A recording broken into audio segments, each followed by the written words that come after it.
আবার ধরুন পেন্টাগন ৩,০০০-এর মতো সেনা মধ্যপ্রাচ্যে পাঠাবে বলে একটা সিদ্ধান্ত নিয়েছে, জানা গেছে। কিন্তু এই সেনাদেরকে কোথায় পাঠানো হবে সে ব্যাপারে এখনো বিশেষ কিছু জানানো হয়নি। এরা কি ইরানে যাবে, নাকি সৌদি আরবে যাবে, নাকি কাতারে যাবে, না কোথায় যাবে এই ব্যাপারে বিস্তারিত কোনো কিছু জানা যায়নি।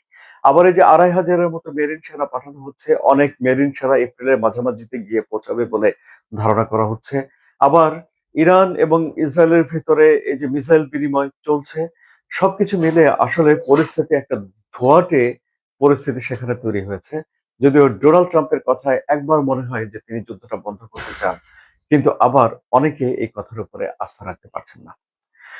তাহলে একদিকে অর্থনৈতিক সংকট ঘনীভূত হওয়ার আশঙ্কা দেখা দিচ্ছে, অন্যদিকে যুদ্ধ বন্ধ হওয়ার জন্য সুস্পষ্ট কোনো উদ্যোগ এখনো দেখা যাচ্ছে না। যদিও ডোনাল্ড ট্রাম্প দাবি করেছেন যে তিনি বিজয়ী হয়েছেন এবং ইরান চুক্তি করতে চায়, অর্থাৎ এই যুদ্ধ শেষ হওয়ার ইঙ্গিত তিনি দিচ্ছেন।